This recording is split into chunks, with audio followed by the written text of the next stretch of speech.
we'll have this discussion. Discussion? What discussion? This is a discussion. Combustion. Coming to you from Denver, Colorado. This is Discussion Combustion Podcast with your hosts, Kevin Batstone and Arthur Raw. Yeah, they're not doing well. No, have they not bounced back at all from all that? No, they cooked their goose, man. They could be done. You could have an old-fashioned, iconic American brand right there. Could be done with one fell swoop. It's kind of crazy to think about. We talked about it a little bit on the show, just how one quick marketing move can absolutely destroy an American icon. I mean, it's crazy. And look at Target, you look at Bud Light, you look at what's going on with that, and it's like, man, one wrong move at advertising or promotion or whatever, and people are like, people have spoken, and the sales aren't there, and they're hurt. I think the number I heard yesterday was Bud Light is down like $30 billion. It's an insane amount of money. About right. Yeah, it's running there. A lot of people give me shit for still drinking it, of course. But I've been drinking this beer for a long time. Started with Budweiser. So I drink it for the taste. I kind of stay out of the political side of it. I don't agree with what Anheuser-Busch did. I think it was a huge mistake. I think they realized that, and they're trying to rebrand. So I'll keep drinking it. Yeah, I mean, I'm not drinking tonight, but I'm a Colorado boy. That's where I'm born. I got a Colorado tattoo and stuff. And look, Coors is brewed out here and, manufactured, but Bud Light has a better flavor profile than Coors Light, in my opinion. But I do love the stub bottle Banquet over Bud Light or a Budweiser. Yeah, you've said that before. Mm-hmm. I don't know. What's your beer of choice, or are you even a drinker? I'm not a big drinker, to be honest. I saw when you guys were chatting with that about Nate and his beer and the different thing. And you guys will probably laugh at me. I'm probably more of a wine snob than I am a craft beer or a beer snob. I can everyone kind of makes fun of me. Yeah, one time I went out to dinner with my significant other and one of her girlfriends, and we did a round of drinks. And I moved up to North Carolina just last year from Miami to do this nonprofit that we're doing, and we were on a little Hispanic restaurant on Miami Beach. And we ordered our drinks and our meal with our server, and a different guy brought the drinks. He handed me the cocktail and handed them the wine, and then gave me endless shit about it for the rest of the night. So, yeah, I've taken some hits once or twice on that one. So, when you own it, it's okay, and it's okay. Oh, it's all good, man. It's fun to joke around. That's the thing. If you could just hang out, have fun, keep it light. I don't mind being the joke sometimes, as long as it's done out of respect. I'm always down for that. If you don't let it bother you, it's like, then if you're not going to give him a reaction, then it's not even that fun. But what kind of wine guy are you? Are you red, white? What do you got going on? Merlot, maybe Cabernet? All of them. All the wines. Yeah, I have been fortunate to try some really good ones, and there are a lot of people are more. I like whites, or I hate whites, or I like red. I tend to prefer something dry. And it kind of depends on what I'm eating. But I'll do the rosé. That's why that guy was giving me crap that night. I think I ordered like a pizza rosé or something. And so I like them all. I have a buddy down in Florida who's a wine collector. He has a storage unit for his wine. Wow. And he's probably got wine older.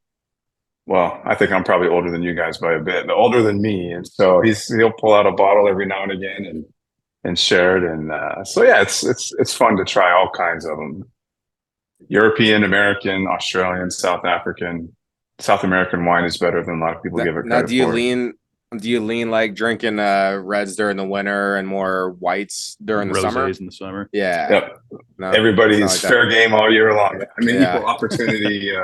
Equal opportunity employer right there. So equal opportunity wine consumption. Yeah, I can see that. So totally. you like them a little drier. How about like a Riesling, like a dry Riesling?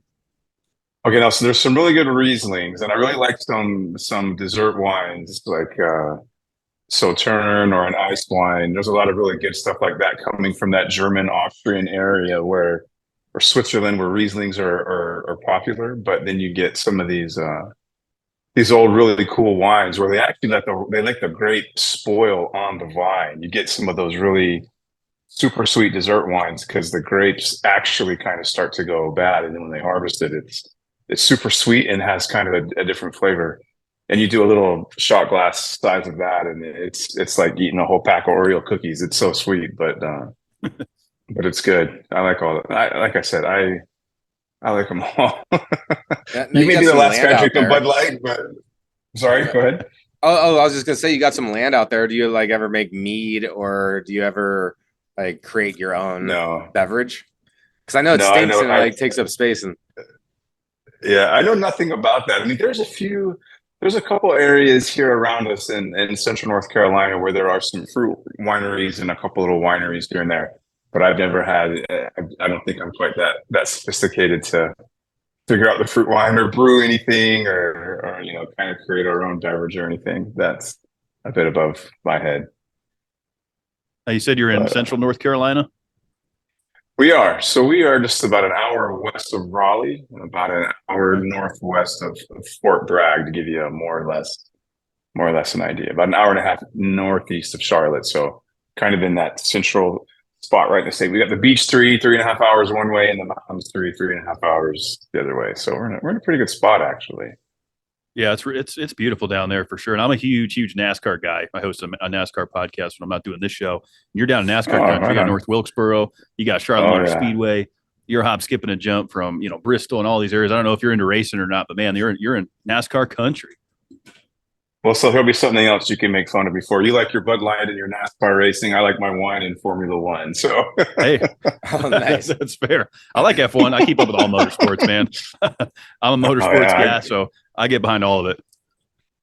Yeah, I got hooked on Formula One about 3 years ago, and then watched all the Netflix stuff, and now I can't get enough. But Formula One, I don't know. I guess kind of what I like about Formula One better, that's not NASCAR. You're not just driving in, what is this, single left-hand turn the entire race. Did you see the Chicago street race? Did you see that one? Because it was badass.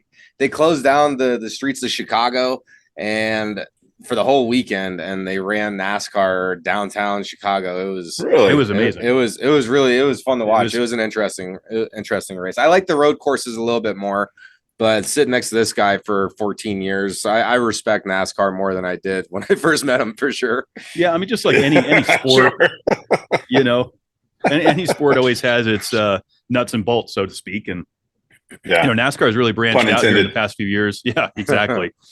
With like going to COTA, so like a Formula One track, right? The Circuit of the Americas, which they built for Formula One. NASCAR is now racing there, and they've kind of branched. I mean, you're seeing almost 7 to 8, 9 tracks on the road courses on the NASCAR schedule now. So really? it's a pretty good balance now between not just ovals. They're really starting to do a lot of right-handers, including 2 coming up here in just a few weeks. So yeah, I mean, if you're into road course racing, I would encourage checking out a NASCAR road course race. Well, this actually sounds intriguing. I have to admit, I did not know that NASCAR had any road courses. And if you follow Formula One and all, you know that some of the street circuits are actually some of the biggest races of the year. And Monaco is the most prestigious race probably anywhere. So yeah, that street circuit's kind of cool. I think it's kind of cool idea to have a bunch of American NASCARs on a cool street circuit. So I'll have to check that out. It makes for good racing for sure. And yeah, you mentioned F1 Monaco, which that's on Memorial Day, right? That's what kicks it off. Isn't it always on Memorial Day? It's usually that last weekend or so in May. Yeah. Yeah.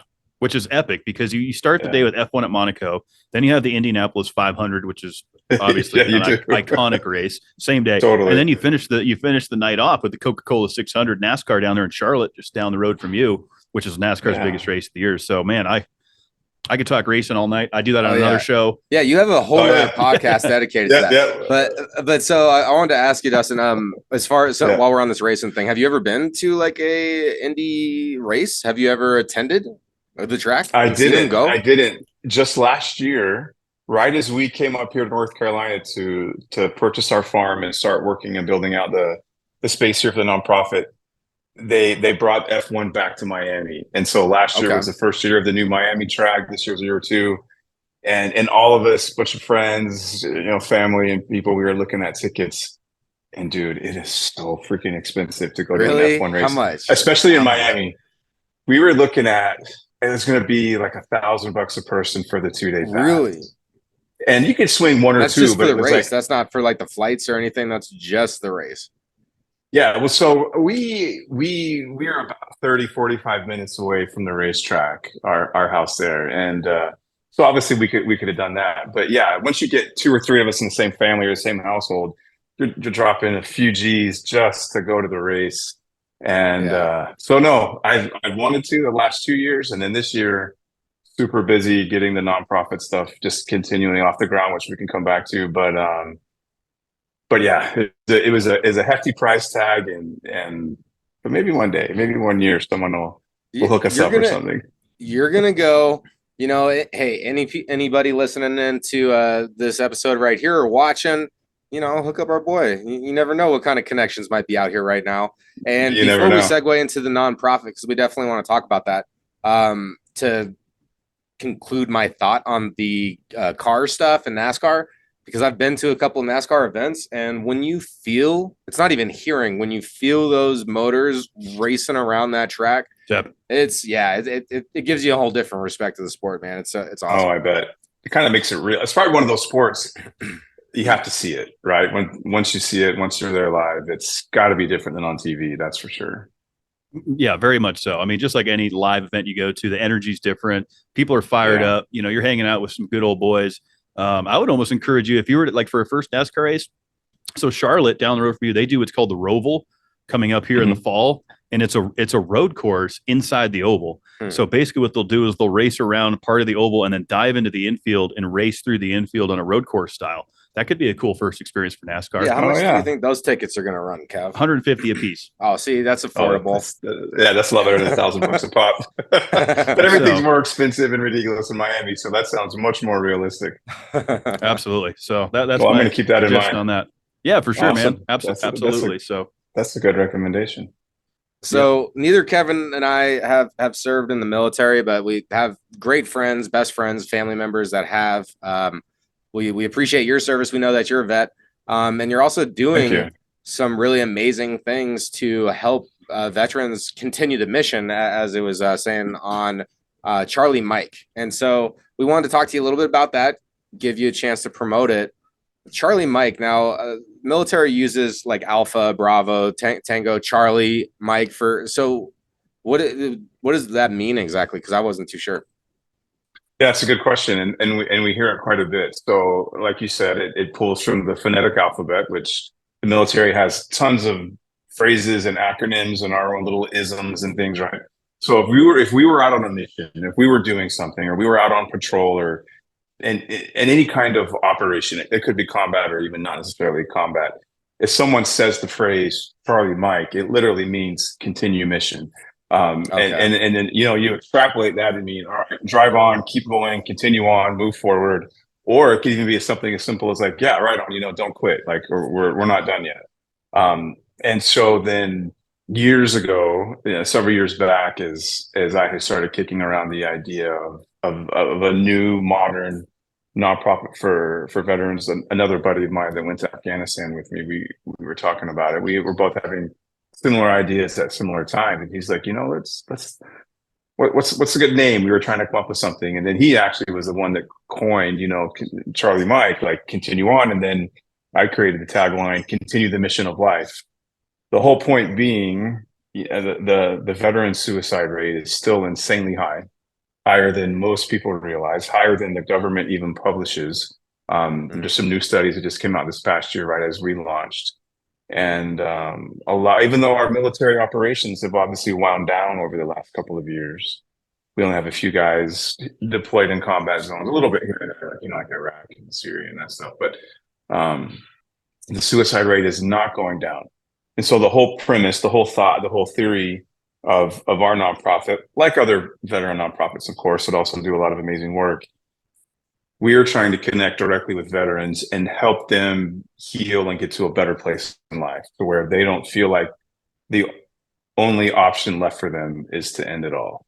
And so, this idea that your military service is over, your combat tours are over, you've taken off the uniform, but life goes on. Don't quit. Don't give up. Mm-hmm.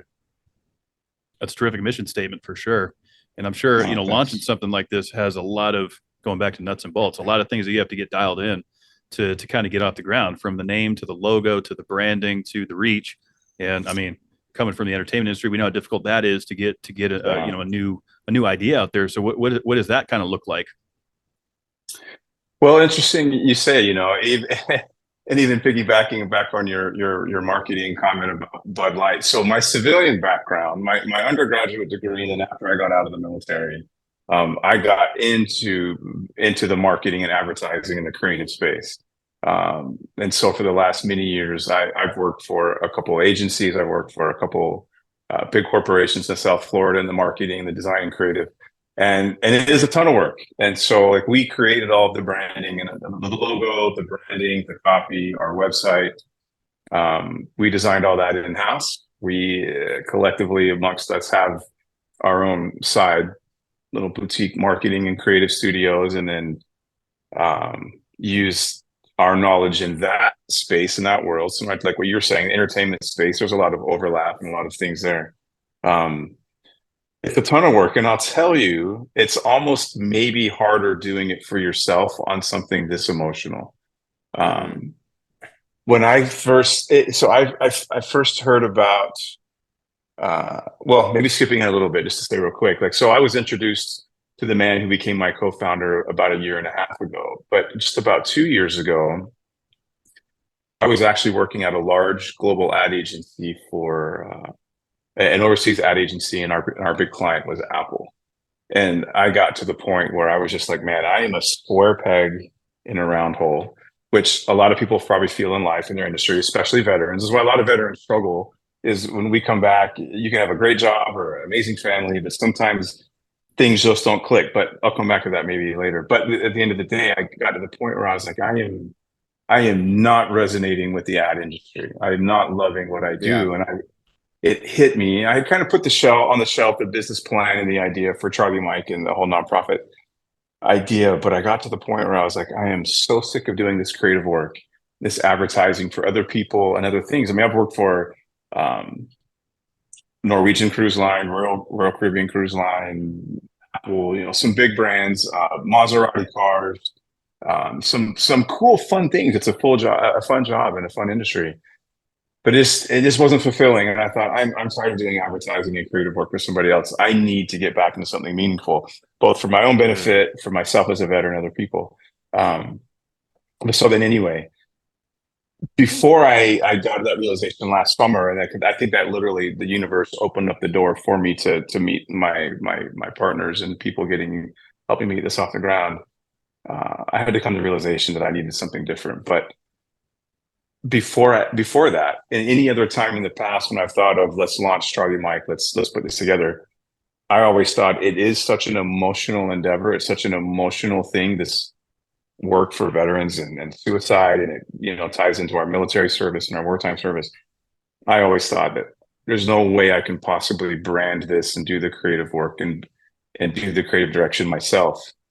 but I guess for better and for worse, a little bit of a control freak or something. I don't know. But then once we did get the opportunity, I was like, no, I've got to give it a shot. I've got to go for it. But it's tricky. It's tricky trying to do it's easier, I think, to do that kind of work for someone else than actually do it for yourself. And so that adds to everybody's angst. I'm sure the fulfillment level though is a lot higher because you even kind of questioned if you could do it, and you had to go through that mental battle. And I feel like most things are more fulfilling when you actually challenge yourself and you have to actually overcome something. So how does it kind of look like a vet reaches out? They're able to do you take them to the farm, or I'm guessing that's kind of how you do it. How does it look? Yeah, also a good question. And so we promote heavily on social media here locally in our area. The majority of our fundraising and outreach efforts really focus on this outward facing brand strategy. I mean, again, like any other nonprofit. But then in terms of the veterans, we have an interesting thing. Every business has to attract customers. A nonprofit, your customers in a lot of cases could be your donors and philanthropy and all the donations and everything.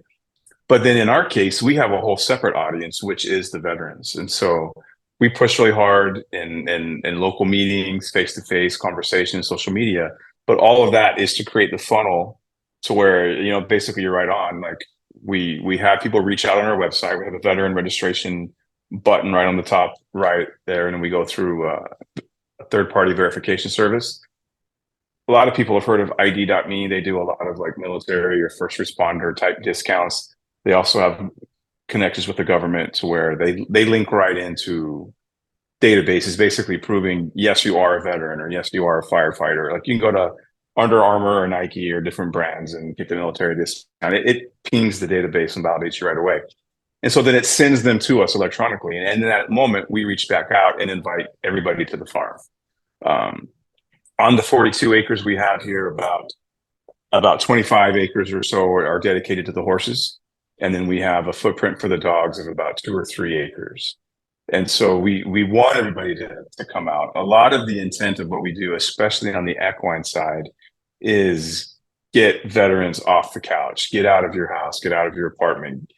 Just even that act of saying there is something out there that can benefit me, and then making a physical effort to show up somewhere, that's a huge step, the huge first part of the battle. And then everything else is just better from there. But we've learned already in the 8 months we've been in existence, once you get somebody out here and you see the space, I think we're very blessed. We're very fortunate. We found a great spot. We're just far enough away out in the country where you feel like you're out of the way. So if people are stressed or struggling, you are removed from a city environment, but we're not so far away that you can't go shop or get groceries or go out to eat or, go meet up with some friends or whatever. But then when they come here, it's kind of like it makes it real. So we have 9 kennels here now, 9 dog kennels. We're working on fundraising to build our first indoor kennel. It'll be 10 dogs with electricity, heat, air conditioning, running water, plumbing, showers, all that. Right now we have some outbuildings and then some outdoor kennels that we made pretty nice, but they are outside. But even then, having veterans come meet the horses, we have 9 horses on property, and then our dogs, and it starts at that moment. I think people instantly connect and resonate. So it's a good first step to get somebody to come out here. Yeah, it kind of gives them, a mission drive, to be somewhere on time, do something, activities, 100%. Things like that. I can only imagine the maintenance that goes into maintaining 42 acres. I mean, you said someone's 24/7 doing something out there. I mean, that's a lot of land to maintain. Yeah. So here we are coming from a big city there in Miami in South Florida. It's like one of the 4 or 5 biggest cities in the country. And we live just north of downtown in one of the oldest neighborhoods in the city. And then you literally just insert ourselves into the middle of country North Carolina. It's such a different thing. And you think, yeah, I got this. I can do this. And then within a few days, you realize I am drinking through like 5 fire hoses.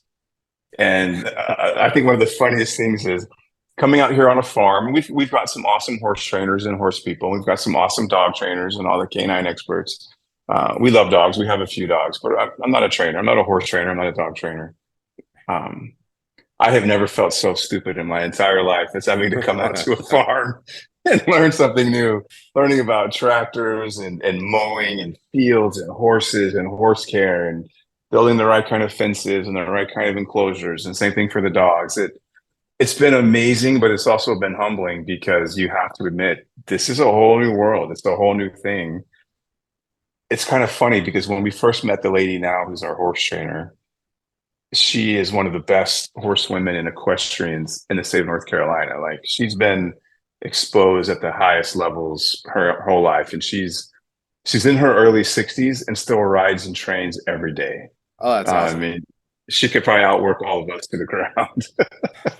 And when I first met her, she was actually a little standoffish. She's like, who's this city boy come in here and wants to pretend to come out here and be a cowboy? And then she straight up to my face told me that. And I was like, nope, listen, I know I'm not going to just all of a sudden show up and have land and buy a bunch of horses and think we're building Yellowstone out here with a Dutton Ranch or anything like that. And it took her a little bit to come around, and she realized, I was like, I know my place, but I have to keep reminding myself that, it's like anything else. You could go down any rabbit hole, like we talked about NASCAR, Formula One. It could be military, guns, entertainment, any industry, any hobby, any big thing, you can go so far down. And it blew my mind how actually big and complicated the horse world is. We take for granted. You see them on TV, cowboy movies, or again, even like right now, Yellowstone makes it cowboy look cool again right now. You don't just hop up on a horse and ride away. I mean, it's crazy. And if I don't know if you guys are familiar with farming or tractors or mowing big fields, I'm little bit, blown slightly. away. Yeah, I am blown away how expensive farm equipment is. I mean, a good tractor, oh my gosh, you're talking 50 grand easy. And I'm like, wait a minute, it's just a tractor. Or a really good riding mower, and then we can mow. We've got one small tractor and a riding mower, a little John Deere Gator. It blows me away how complicated farming and animal care is. I think it's something that we all take totally for granted. We have no idea how hard farmers and ranchers and herders work. And but yeah, so it is a 24-hour thing. We have our team rotates with the care and the training for the horses, and then our canine team where we're training right now. My 2 full-time trainers work basically from 8 to 5 every day, and it's all day long with the dogs and training everything. And then at night and part of the weekend, we take turns, and so that way the dogs are always taken care of. They're always let out on we call it breaking, on their potty breaks, and yeah, sometimes you hear them at 3 a.m, or the last thing you want to do when it was super cold out in the winter is get up at 7 a.m. and go out and let them out or anything. And last summer I learned a lot just by having to be the one to help feed the horses in the morning, because I got a good experience of that. But yeah, I mean, gosh, I don't even know where to start without sounding like I'm whining or complaining or anything. But it's been eye-opening, humbling, and amazing all at the same time to learn how to try to start something like this and then have so many amazing people, and the animals are amazing. Animal care is a huge thing, but they've already changed so many lives. It's been so worth it already. That's incredible. Yeah, it really is. And not even doing it that long. I mean, you're still, kind of just getting your feet wet with a lot of the stuff. Like you said, you weren't afraid to admit how difficult it was. The price, I mean, picking back up how expensive it is. I mean, I got friends in the farming industry, and after watching Clarkson's Farm on Amazon Prime, I don't know if you've seen that with Jeremy Clarkson, the big car guy. That, yeah. Oh man, you should totally watch that, because it's, here's a guy that's got all the money in the world. He buys all these Lamborghini tractors. He goes through all this stuff, buys the top. Sell the Lamborghini tractor. Yeah. No, it's a great show. But man, at the end of it, at the end of season 1, he's like, we only made because they're farming for grains and crops and they do sheep fur and cows and that kind of stuff. But the investment that it took him to do all this, to get this farm, he didn't turn profit year 1 at all.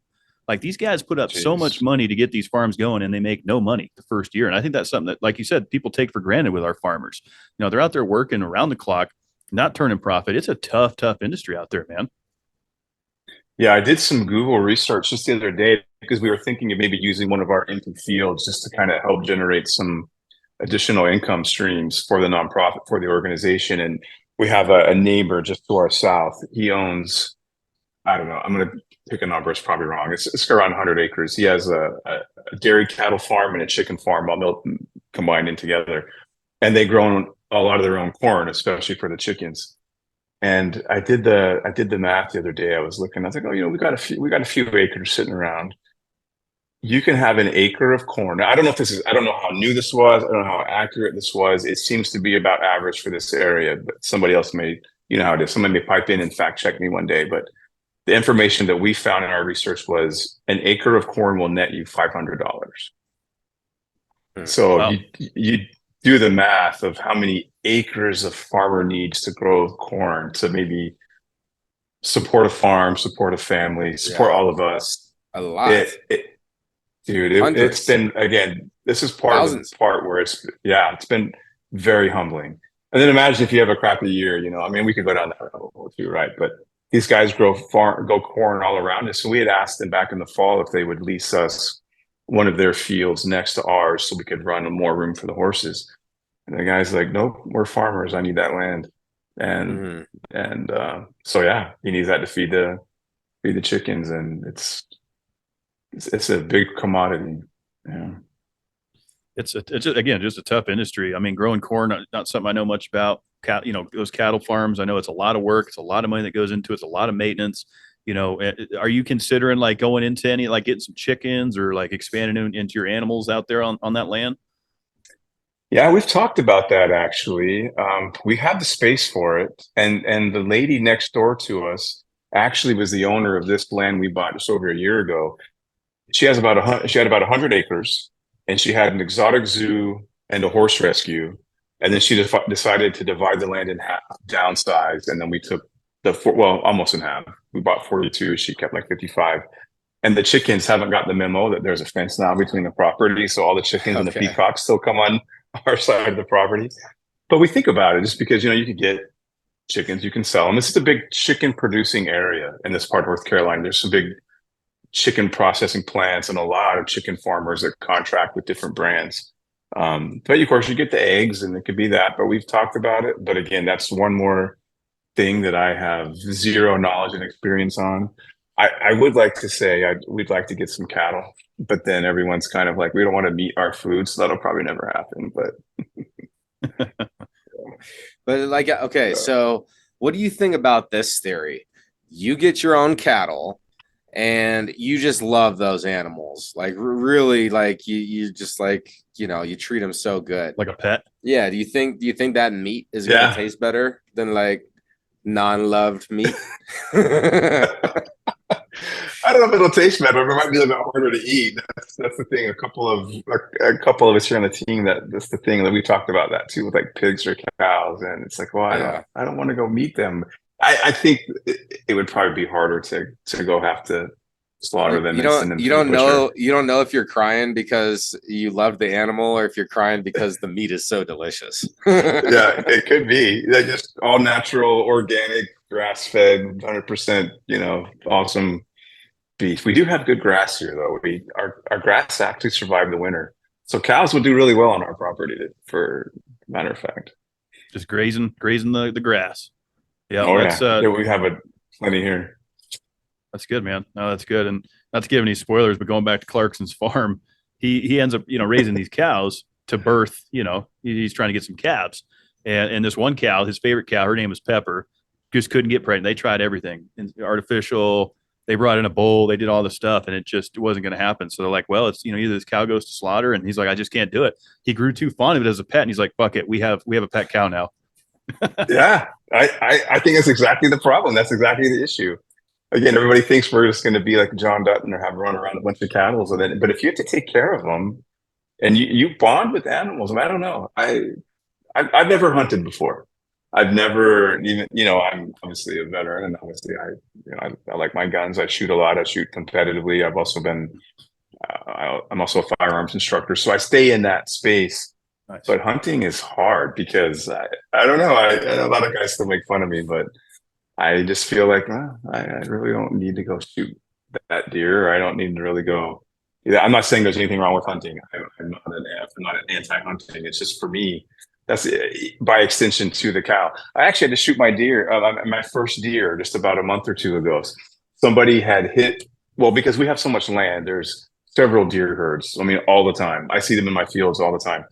Somebody had hit the deer right in front of our front gate to our property, and I went out there doing something else and noticed the horses were intently staring at something in the ground at the front fence. And I drove over there, and this poor deer, it must have broke his back or broke his legs because it's literally flopping on the ground like a fish. Oh. And at that point, I was like, there's nothing I can do. And that poor thing just looked up at me, and it was, you could see it. I mean, again, it's terror. Every animal knows that humans are, we're the apex predators, right? And it just looked at me, and I was like, and the more I work with horses, the more I work with dogs, I've probably gotten more soft, probably a softie for animals now too. There's nothing wrong with that, Dustin. No, I know. Again, I don't drink rosé, and I love animals. Everyone can give me a hard time. I don't drink rosé. So anyway, I just drove back up to the house, and I was like, oh man. So I went and grabbed a gun, and I told one of the guys, I was like, you hunt deer, right? He's like, yeah. I was like, isn't the heart of a deer like, right inside up under his shoulder? And I was like, because I wanted to end it. The poor thing, I don't even know how long it had been sitting there flapping around because I was out doing something with the horses, and didn't see it happen. So it was at least an hour or two, and this poor animal was just suffering. And so I still hate that I did it, but I had to. And so I went up and yeah. So again, shooting my first animal wasn't out of a sport or anything. It was put that poor deer out of its misery, and It's the right thing to do. yeah. So, of course, we didn't tell a couple of the ladies around here till a few days had gone by. Yeah. So, but anyway, but that's part of it for me too. I think, once you have those animals around, you get attached. I think it's easy to get attached to animals. Yeah, I definitely agree with that. So kind of talking about the life out there. So you're full-time nonprofit, right?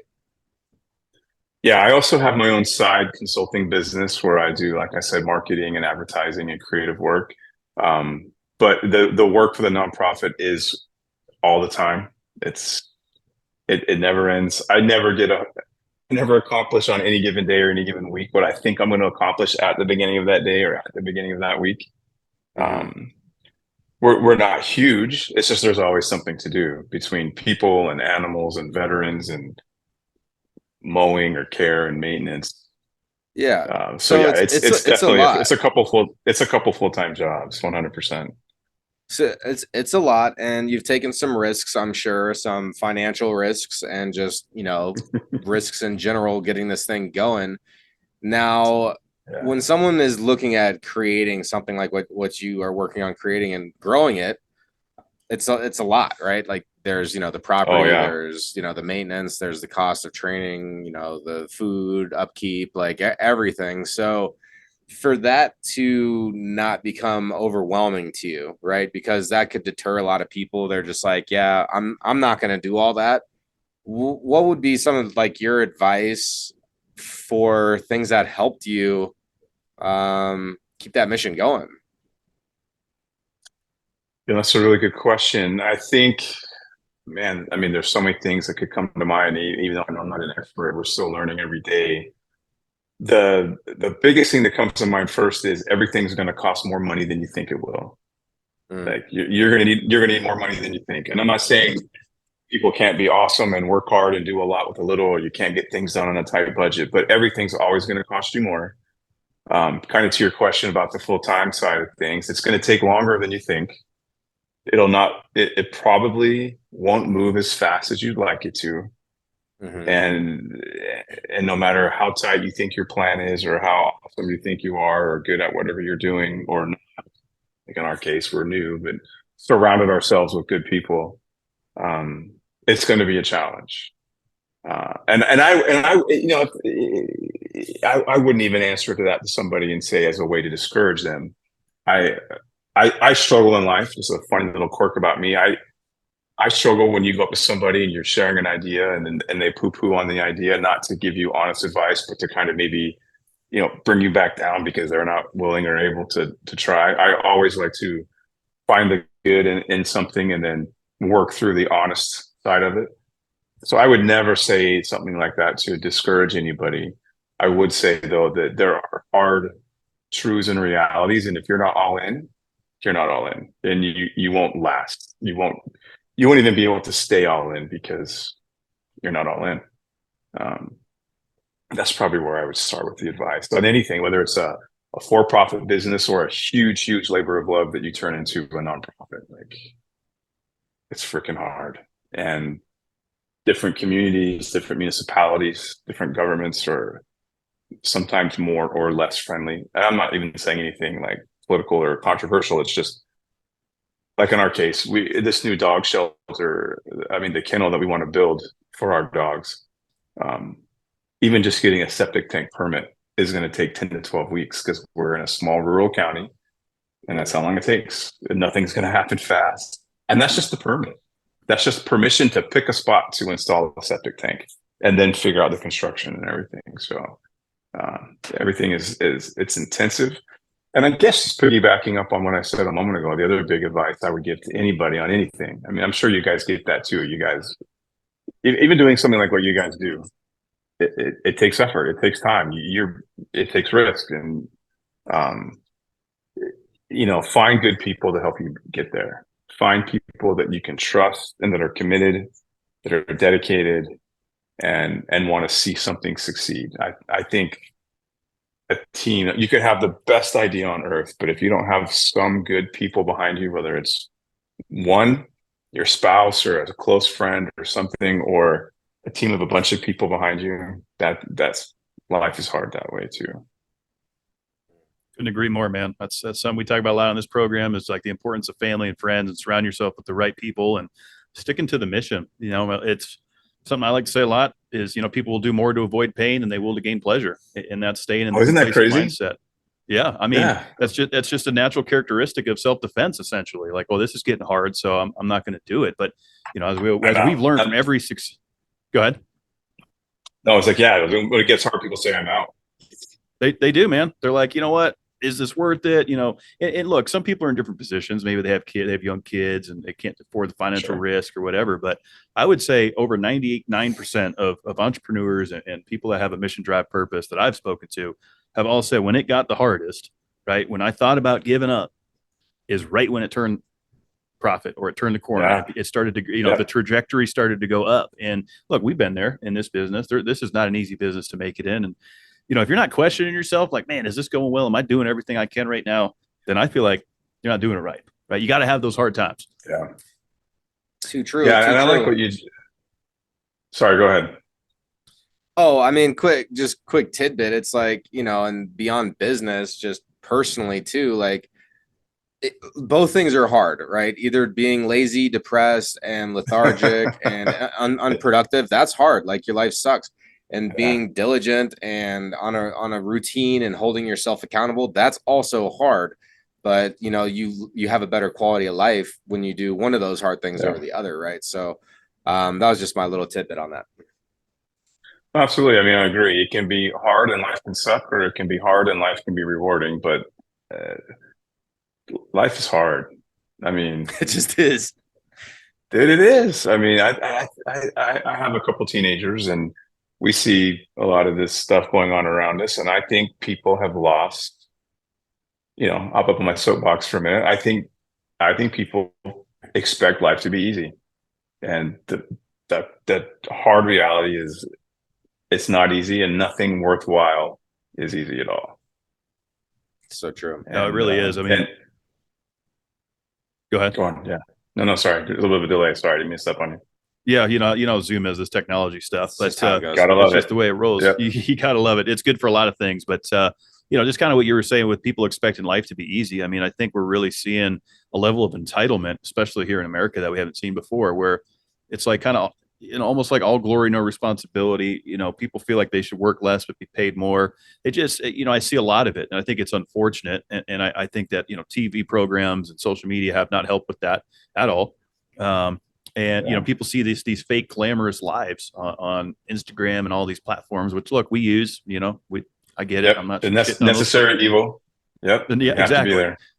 But it's concerning because it's like, well, what do we do now? Like, how do you take corrective action for the youth and these kids that are coming into working age and getting out of school and stuff that just are mooching and not working and just feel entitled all the time? It's definitely not going away, and something's going to have to happen.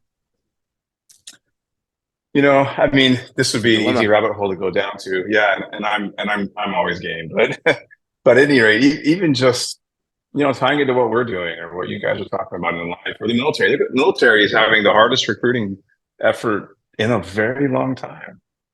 And they're having a hard time getting a generation of quality young people. And I think you're absolutely right. I think you hit on the head too. It's like, I don't know. We are comfortable. We have a very comfortable life, a very comfortable society. The last couple of younger generations, I would say, I'm in my mid 40s, my age and younger, we've had life pretty good. One of the things that, I gave a small presentation a couple of weeks ago for our nonprofit to a small fundraising gathering. And, we have life so good in this country that we were at war for 20 years. And unless you had a very close friend or a very close family member deployed to Iraq or Afghanistan, life did not change for you one bit. There was no common sacrifice or common struggle like World War I, World War II, even to some degree Vietnam. But that was one of the problems in the Vietnam War was the Johnson administration wanted it to feel as painless as possible for the American people to conduct a very political war. So, you know, and in that statement, I'm not even trying to get into the rights or wrongs or should we not have done in Vietnam. If you look at Iraq and Afghanistan, so again, I mean, life went on for everybody here for 20 years. And that's, I think, is also indicative of what we're talking about. It's just, we have it really good here. We have it really good. We have it really easy. And ever since 1945, when we won World War II, our country's done nothing but prosper. And, you know, the old saying, you know, hard times make hard people and soft times make soft people. And I think we're at the tip of that roller coaster arc, and it's, you know, it's going to come down. Something's going to have to change. Yeah, there's a couple things that I kind of want to unpack and maybe highlight there. I'll do it in a linear order too. So people joining the service, you know, in general, I feel like somebody who's willing to sacrifice themselves and, you know, serve the country for the greater good of everyone in this wonderful nation, they're selfless. You know, they have a sense of selflessness where they have that strength and they want to dedicate their lives to help others. And there's a lot of selfishness in society right now and instant gratification and all this other stuff. So I feel like that could be one of the contributing factors to the decreased enrollment for new recruits. And then kind of going into what you were talking about being in a 20-year war and people's lives essentially being unaffected that are civilians.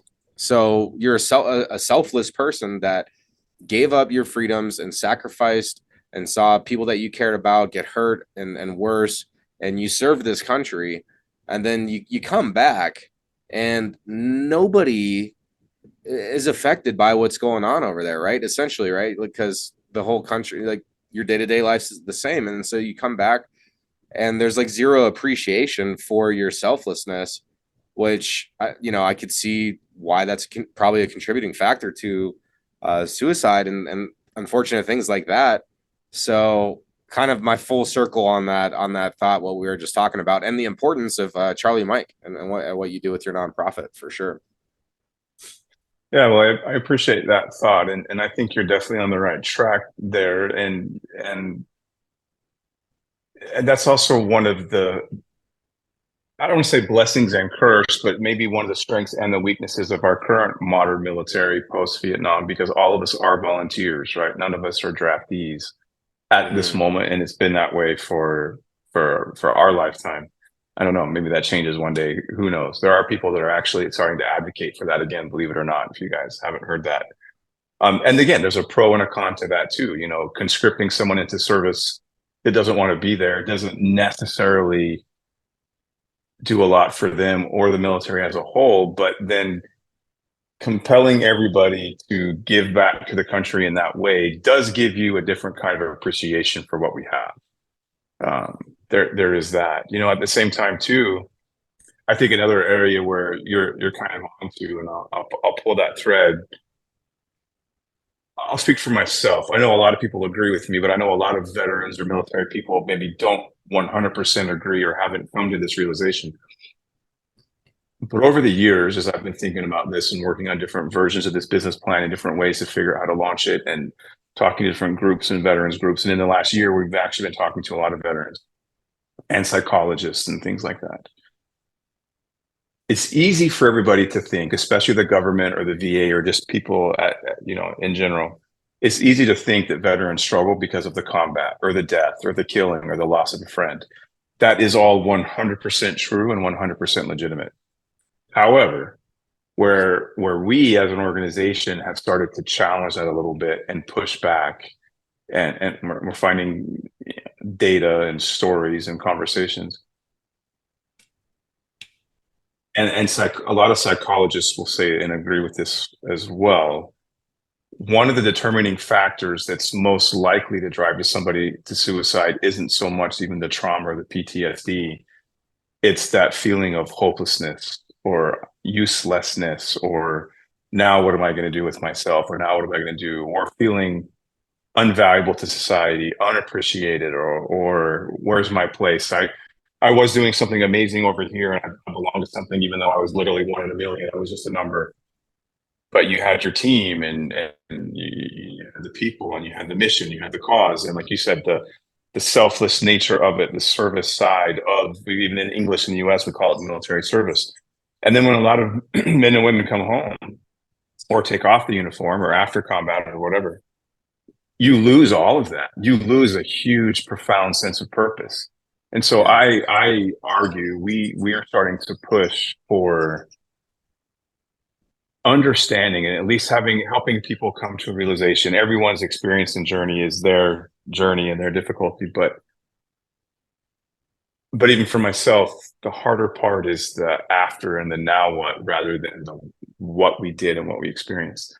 And if you had to put it on a scale of 1 to 10 or weigh it in a percentage scale of what percentage of this kind of struggle or trauma drives someone to suicide, it's likely that those feelings of hopelessness or a lack of purpose is more than 50% in a lot of cases. And so that's one of the reasons. Outside of veterans, just people in general that are struggling with that are probably not feeling like they're fulfilled, like they're not fulfilling a purpose in life.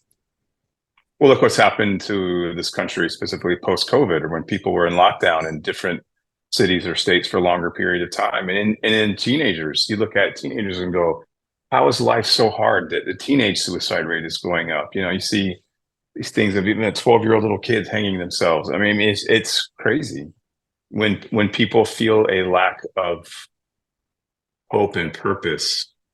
It makes this life that, like we said a moment ago, is not easy, even harder to feel like it's worth it. So it's a tricky thing. And that's one of the reasons why, we've launched our programs, and with dogs and horses being our 2 flagship programs, but we also intend to bring a very significant and robust service component online. So where we can have veterans help things like maybe hurricane cleanup or disasters or some kind of other humanitarian cause, or other things where veterans would have an applicable skill set, whereas they might think, well, what else am I going to do? I did XYZ in the Army, I did XYZ in the Navy, and what am I going to do in the civilian world? Well, maybe there are some things where we can be meaningful and useful and give that sense of purpose again.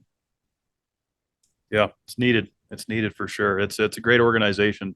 Like we mentioned, we have our good friend Jacqueline Rose here in Colorado does the 99 Hearts, which is a suicide prevention. She deals with a lot of vets, and she does horse therapy. We've had the privilege of going and walking her land and just seeing the impact that's had and what that does. I think it's fantastic. So it's, I think it's refreshing to hear, that your story and that a lot of people are really paying attention to this, because it's something that needs to be addressed. We got to take care of our vets. They're, like you said, they're coming back and they're feeling like they don't have a purpose, like they don't belong here in the civilian world. And I think anything we can do to advocate and help our vets in that way is just a tremendous organization, a great way to give back to humanity.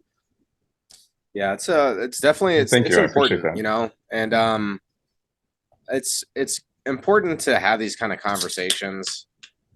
This week's challenge, I always like to throw out a challenge, and it just came to me, so I'm gonna throw it out there. We all know somebody who has served, whether if it's through a friend, we all know somebody that's served. Maybe just reach out, say like, hey, was thinking about you. How you doing? That might go a really long way. So that's going to be my advice for humanity this week, or my challenge for humanity, I should say, all the listeners and viewers. But speaking about advice for humanity, we love your mission, love what you do. Every guest that comes on Discussion Combustion, we like to ask this foundation question, and that is, if you could give one piece of advice so everybody on the planet could be better tomorrow, what would that piece of advice be?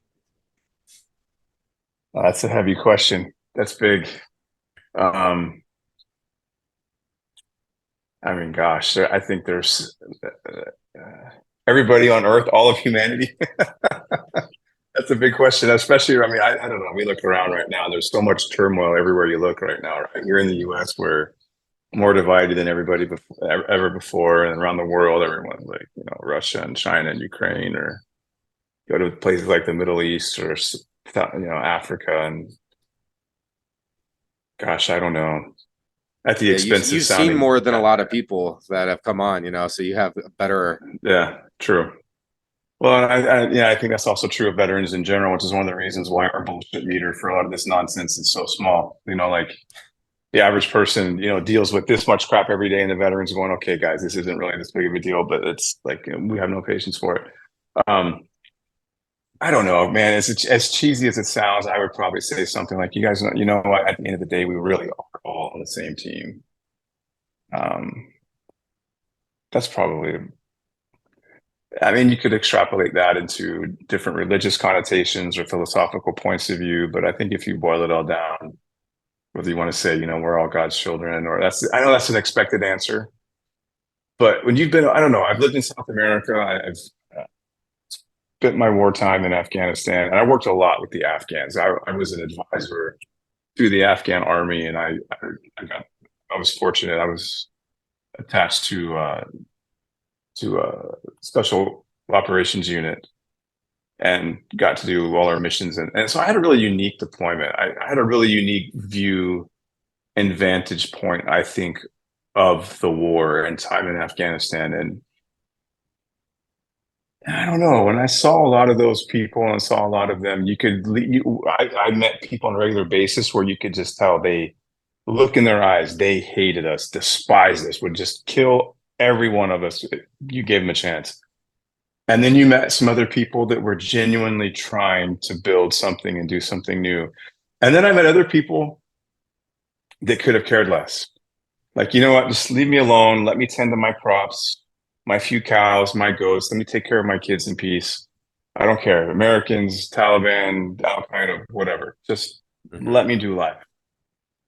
And it's actually a really weird experience, that juxtaposition of seeing people, and that all other things being equal, it was that gamut of very different things, and then us being kind of put there. I don't know. I guess I come back to that. Again, different ethnicity, different country, different culture, different religions, different, thousands of years of history made us different from them. But at the end of the day, we really all do just kind of want the same things.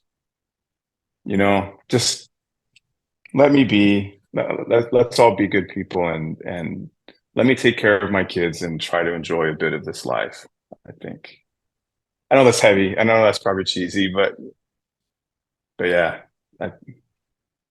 No, it's important, and it's eye-opening too, right? Because like I've been in Colorado most of my life. I've done a bit of traveling out of country, but not much.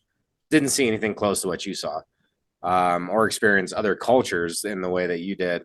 And when you have people that have experienced like yourself and notice some commonalities, regardless of ethnicity, religion, race, whatever it may be, we are all kind of the same, right? Like we all have the same needs. Yeah. Humans are community creatures. Like we want to have family, like we're better together, and we want that sustainability. And ultimately, politics to the side, populations around the world, I feel, are all the same. And, I feel like we can all come together and get along, as long as we just have that level of respect. Unfortunately, with geopolitics and everything else, like it's damn near, it's a big ask, and it's probably never going to happen.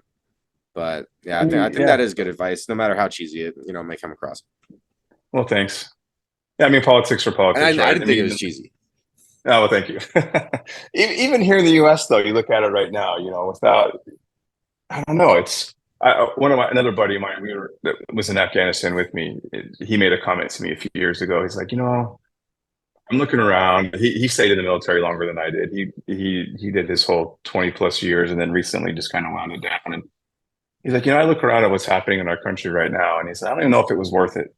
Like, I don't think it's worth it anymore. And I felt it. I know him. He's a good dude. He means well, and I know he was frustrated, and I know he was trying where he was trying to go with it. But at the end of the day, I told him, I was like, you can't think that way because it really is.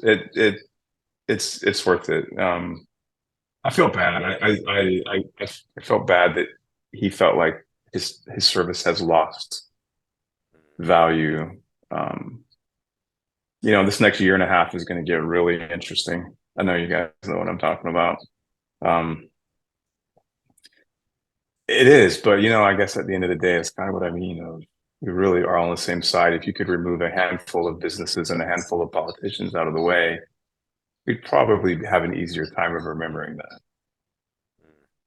Yeah, I think you hit the nail on the head there. We're in quite a ride here. I think what's on the horizon. So this country is going to continue to be divided, unfortunately. I think all we can do is continue to stand for what we believe in and fight the good fight, spread, this kind of information. I think people are always going to be conditioned and persuaded and indoctrinated into believing different things and judging others. I mean, it's going to be hard to get away from that in this day and age, but doing the right thing and putting out good messages and doing like the things you're doing for humanity is we can control what we can control. I think that's what we got to focus on. It's hard to tackle the whole, the whole world at once. We can just kind of keep chipping away. And I think that's the way I look at it. Yeah, I think you're absolutely right. You're absolutely right. So, man, Dustin, it's been a fun show, brother. I appreciate you coming on and hanging out with us and enlightening us on what's going on. Yeah, for sure. So this is kind of the point of the show where promote, plugs, social medias, anything you want. It'll all be down in the show notes down below. But where do people go? Very cool. So our website is charliemike.org. Charlie with an IE, CHARLIE, Mike.org. Our Instagram is Charlie Mike Actual. And we have a second Instagram that focuses just on our canine program. We call it Canine Battle Buddies. In the Army and in the Marines, everybody is assigned a partner or a counterpart or someone to always have your back. And we call them Battle Buddies. So for our canine program, we adopted the phrase to call these dogs we rescue dogs from local shelters. We train them at a therapy dog level, and we place them and adopt them out to veterans to be their new battle buddy, to be your day-to-day counterpart, your buddy, your friend, your supporter.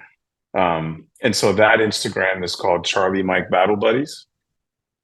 Our Facebook, if you search for us on Facebook, there are a couple other organizations out there that have some kind of variation of Charlie Mike.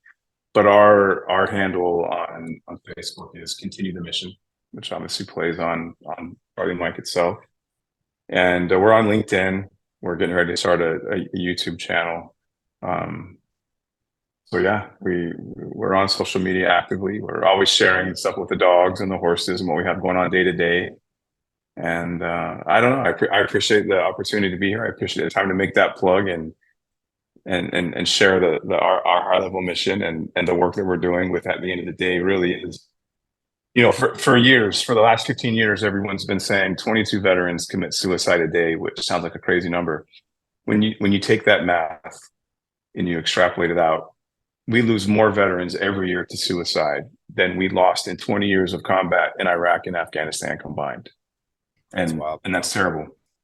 Another organization out of Georgia has done a partnership with the University of Alabama and Duke University here in North Carolina, and they are deep diving into defense records and suicide records across the country. And this last October, they released their preliminary results to where they discovered that in that statistic the government shares of 22 veteran suicides a day, they're actually leaving out an entire category of suicide. So the number isn't 22 a day. The number they're showing is actually closer to 40 to 44 a day.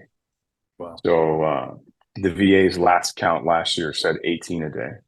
We know that's at least 25% low because not every state has the same reporting requirements on veterans or tallying things to the federal level. But now they are literally having, epidemiologists and these forensic psychologists and people going through all of these death records and health records across the state and the country, they're able to validate that number is almost probably twice as what we think. And so, one of the things that I think is, before we get into our next war, which may or may not be happening soon, who knows? It could be Eastern Russia, it could be the Southeast Asia. We really should figure out how to take care of our men and women who helped us before and answered that call. Because 44 day is a lot. It's a massive number. It is, Yeah. and it's concerning. And so, what you're doing is important. I'm happy that you were able to find your mission-driven purpose after your service for this country, and do my best to not get emotional here, but it's important what you do, and it's an honor to be able to highlight your work and use this platform that we have here to spread the message. So I say that full-heartedly. Really appreciate what you're doing and the impact that you're making out there, and I'm sure that many families are thankful for that as well. So thank you for that. And on that note, we always like to close out the show with be good to yourselves, you deserve it. But kind of after this conversation, it seems like that saying has a little bit more meaning. Yeah, absolutely. Definitely heartfelt episode for sure. Appreciate you being here, man, and enlighten our viewers and listeners on this topic and what you do. And hopefully, we can make a dent here, like I said earlier, just keep swinging that hammer and keep chipping away. Yeah, thank you guys. Thank you so much for those words. I appreciate it. Thank you for the support and the opportunity to be here and share the mission and have a good conversation with you guys. I hope it's not the last one.